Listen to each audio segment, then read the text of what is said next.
సహజంగా కేసీఆర్ని తిడితే సంకలు గుద్దుకుంటూ అరే బాగా తిట్టిండు అని సంబరపడే కొంతమంది సన్నాసులు ఎవరైతే ఉన్నారో వాళ్ళకి నేను చెప్తా ఉన్నా, మేము అటెన్షన్ డైవర్ట్ కాం, మేము బరాబర్ రైతులతోనే ఉంటాం. ఆయన ఎన్ని చిల్లర మాటలు మాట్లాడినా, ఎంత బజారు భాష మాట్లాడినా, తన వికృత స్వరూపాన్ని ఎంత బయట పెట్టుకున్నా మేము మాత్రం రైతుల కోసమే రణం చేస్తాం, రైతులతోనే ఉంటాం. మేము ఖచ్చితంగా ఎంబడబడతాం. ఇవాళ ఒకటి కాదు మోసం, చూడండి ఒకసారి. రైతు భరోసా పెంచుతా అన్నాడు, ఎగ్గొట్టిండు. రుణమాఫీ అన్నాడు, మోసం చేసిండు. బోనస్ అన్నాడు, బోగస్ అయిపోయింది. కానీ వదిలిపెట్టం, ఇచ్చేదాకా ఎంబడబడతాం. రైతులకు కరెంట్ అన్నాడు, 24 గంటల కరెంట్ అన్నాడు, ఎక్కడుందో మాకే తెలియదు. అందుకే ఈ రైతు ద్రోహి ప్రభుత్వాన్ని వదిలిపెట్టకుండా వెంటాడుతాం, వేటాడుతామని చెప్పి విజ్ఞప్తి చేస్తూ ఉన్నా. అందుకే రేపటి నుంచి మా పోరాటం రేపు మొదట అడిగే డెడ్ లైన్లు మారుస్తూ ఉన్నారు, హెడ్లైన్లను మేనేజ్ చేస్తూ ఉన్నారు. మాకు అర్థమవుతూ ఉంది, రైతులకు కూడా అర్థమవుతూ ఉంది. హెడ్లైన్ మేనేజ్మెంటు, ఆస్ట్రేలియా పర్యటనలు మేము కూడా చూస్తున్నాం, రైతులు కూడా చూస్తూ ఉన్నారు. కాబట్టే నేను చెప్పేది, ఖచ్చితంగా ఈ ప్రభుత్వం ఏదైతే తేదీ చెప్పిందో 15 ఆగస్టు అని, మాఫీ చేయనందుకు మాఫీ మాంగో, కిసానోసే మాఫీ మాంగో పెళ్ళే చేయలేదు, చేతగానోళ్ళం సన్నాసం నుంచి ఒప్పుకోకపోతే, మీరు ఇచ్చిన మాట కనుక నిలబెట్టుకోకపోతే వదిలిపెట్టం, వేటాడతాం. అక్రమ కేసులు, అరెస్టులు ఉపసంహరించుకోండి. ఆ ఎఫ్ఐఆర్లు ఏవైతే తలమడుగులో చేశారో రిజిస్టర్, మా ఎమ్మెల్యే అనిల్ జాదవ్ గారు నా దృష్టికి తీసుకొచ్చారు. నేను ఎస్పీ గారు కూడా మాట్లాడినా, ఉపసంహరించుకోండి నేను విజ్ఞప్తి చేస్తూ ఉన్నా. రైతుల మీద కేసు పెట్టడం మంచిది కాదు.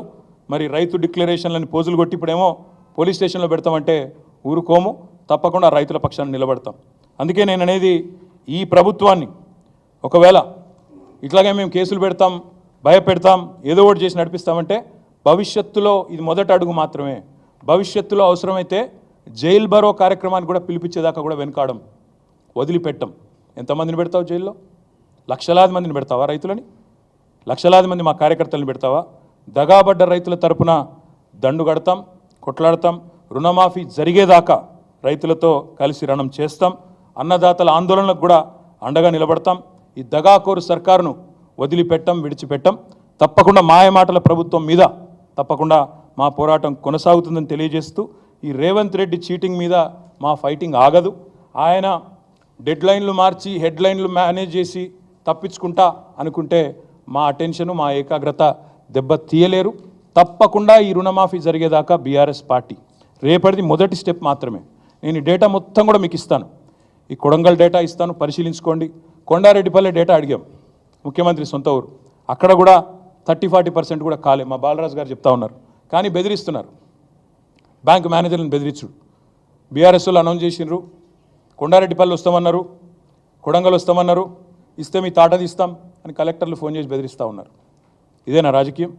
అవసరమైతే మా బాలరాజు గారు నేను రిక్వెస్ట్ చేస్తూ ఉన్నా, రైట్ టు ఇన్ఫర్మేషన్ చట్టం ఉంది, సమాచార హక్కు చట్టం ఉంది. సమాచారం ఇవ్వడం అనేది, తప్పకుండా తీసుకోవడం అనేది మన హక్కు. బాలరాజు గారిని కోరుతా ఉన్నా, మీరు వ్యక్తిగతంగా మీరే అప్లై చేయండి ఆర్టీఐ కింద. ఎట్లా సమాచారం ఇవ్వరో మేము కూడా చూస్తాం. అవసరమైతే చీఫ్ సెక్రటరీని కూడా కలుస్తాం. కొండారెడ్డిపల్లిలో ఏమైంది, కొడంగల్లో ఏమైంది, రాష్ట్రంలోని రైతులకు ఎంత అన్యాయం జరిగింది, ఇవన్నీ కూడా ఎక్స్పోజ్ చేస్తాం, బయట పెడతామని చెప్పి కూడా మళ్ళొకసారి తెలియజేస్తూ, రాష్ట్ర రైతన్నలకు నేను విజ్ఞప్తి చేస్తూ ఉన్నా, మీరు దయచేసి స్థైర్యం కోల్పోకండి. ఈ మోసగాళ్ళు ఏదైతే మిమ్మల్ని వంచిస్తూ ఉన్నారో, మీరు స్థైర్యం కోల్పోకుండా మీ తరపున పోరాటం చేయడానికి బీఆర్ఎస్ ఉన్నదనే మాట కూడా విజ్ఞప్తి చేస్తూ మీ అందరికీ ధన్యవాదాలు.